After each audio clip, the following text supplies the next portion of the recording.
pasca era Darwinism. Evolution is perhaps scientific through natural selection, which nine still around to this day, despite the harsh media. But in revolution, either ideas about biology intended to direct evolution is theorizing factors. They would still explaining Teori dalam biologi, pengetahuan ilmiah itu ada 3 doktrin yang dipegang. Kalau doktrin itu tidak dipenuhi, maka itu bukan biologi. 1 adalah doktrin mekanisme. Kamu harus bisa menjelaskan mekanismenya. Kalau kamu tidak bisa menjelaskan mekanismenya, kamu nggak tahu. Ya seperti gini. Sekarang jangankan otak kita, sel kita itu cara kerjanya sama persis dengan selnya bakteri.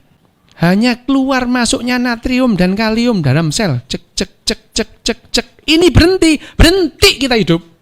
3 sodium ions bind to the cytoplasmic side of the protein, causing the protein to change its fuel becomes phosphoryl, induces a second conformational change. The transporprotein has a low affinity for sodium ions and the potassium ions, 2 of which bind to the protein. The bound phosphate now dissociates at the cell. This conformation has a low affinity for potassium. Sel kita, sel, otak, satu sel sama, bentuknya beda-beda, tapi aktivitas dasarnya sama. Eksistensi ada sel, kalau ada yang namanya natrium masuk, terus kemudian dipompa keluar, kalium keluar, dipompa lagi masuk, kalsium, itu yang membuat sel itu jadi aktif. Sesimpel itu, ya, masing-masing sel itu. Tapi begitu sel bergerombol, dia jadi cerdas.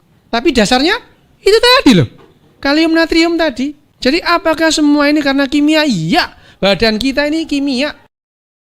Yang kedua, kesejarahan. Seperti tadi, kenapa seperti itu? Sejarahnya bagaimana? Kok bisa jadi seperti ini? Kenapa di Indonesia begini, di Finlandia seperti itu? Ya evolusinya berjalan berbeda kok. Itu ya. Sebetulnya kalau kita itu gagal menemukan alat transportasi cepat gitu, 1000 tahun lagi kita sama orang Jepang itu sudah spesies yang berbeda loh. Coba kayak kita tuh lihat orang-orang keling-keling gitu kan, hidungnya aja sudah beda sama kita gitu kan. Ya makanya abad 17-18 orang Eropa itu menganggap orang Afrika itu bukan manusia, spesies yang berbeda. Setelah pengetahuan kita, oh ini dia kita nenek moyang ini sama. Dulunya ya, orang Eropa nggak mau, sekarang mau. Bahkan sama kera pun nggak apa-apa, tapi kita milih sama kendi ya nggak apa-apa. Yang ketiga adalah bagaimana secara evolusioner kamu bisa menjelaskan tidak? Secara evolusioner kenapa orang jadi seperti itu? Nah, kalau dia bisa menjelaskan ini, dia akan mendapatkan penghargaan. Tidak satu pemenang Nobel pun yang tidak menghargai ini. Jadi, akhirnya memang biologi tidak memberi ruang kepada sesuatu yang tidak terjelaskan. Semangatnya adalah tidak ada satu pun yang di luar jangkauan pikiran kita. Kalau kita belum tahu, bukan kita tidak bakalan tahu, kita belum tahu aja, harus tahu ini gitu. Kalau kita mengatakan begitu, kalau kita mengatakan seperti itu, saya sendiri tidak mengatakan bahwa manusia itu tidak punya free will. Kita itu seolah-olah punya free will, tapi it is not true free will. Seperti altruisme pada kita itu, it is not true altruism, false altruism, reciprocal altruism. Contoh, ada individu-individu yang disebut sebagai orang psikopat. Kenapa? Neuron cerminnya di orbitofrontal cortexnya tidak cukup untuk dia bisa merasakan penderitaan orang lain. Orang yang psikopat itu adalah dia gagal atau tidak mampu merasakan penderitaan orang. Itu psikopat. Di Amerika 23% orang itu psikopat. Orang begini dikasih nasihat yang nggak bisa, otaknya nggak bisa. Psikopat, kegagalan berempati. Dia tidak bisa berempati. Orang gini nyolong aja, dia nggak merasakan kalau dicolong itu sakit perasaannya itu kan. Mirror neuron di orbitofrontal cortexnya tidak cukup banyak untuk bisa merasakan kalau tak colong ini orangnya itu menderita. Secara ilmiah, tidak penting free will itu harus ada atau tidak. Kalau ketemu ada ya kita bilang ada, kalau ketemu enggak ya enggak gitu aja gitu. 2 tambah 2 sama dengan 4 itu bukan karena jujur, ya memang 4 gitu loh. Itu bukan masalah moralite. Yang namanya ilmu pengetahuan itu bebas nilai. Tidak baik ya tidak buruk itu ya. Masalahnya orang mengatakan ini enggak benar lah, ini mesti ada lah sesuatu. Ya buktikan dulu sesuatu itu yang mana gitu ya. Terus loh eksistensi itu belum tentu kalau dia yang hadir itu enggak pernah hadir tuh belum tentu enggak ada. Ghaib itu belum tentu enggak ada meskipun enggak hadir gitu ya. Ya bulat lagi masalah gitu.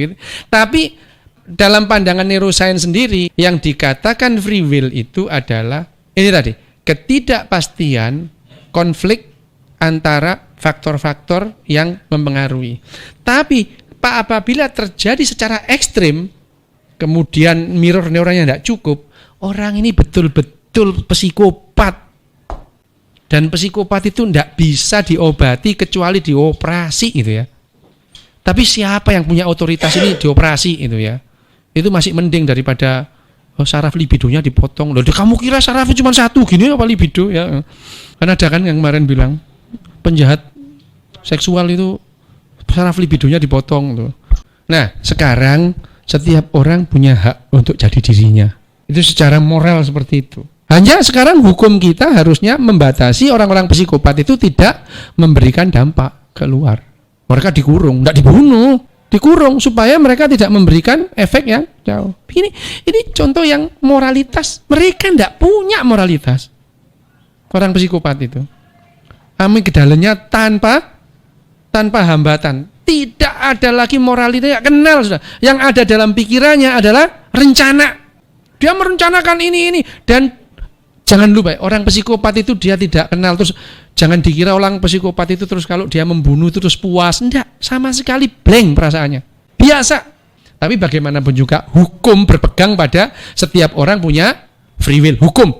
Hukum berpegang pada setiap orang punya free will, punya pilihan. Tapi orang psikopat bagaimana dia punya pilihan?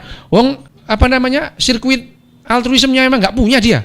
Itu kalau kita membahas sesuatu yang masih abu-abu atau masih samar-samar. Contoh, bagaimana orang yang tidak punya kaki disuruh lari? Loh kan dia punya kehendak bebas. Loh, nggak bisa lari.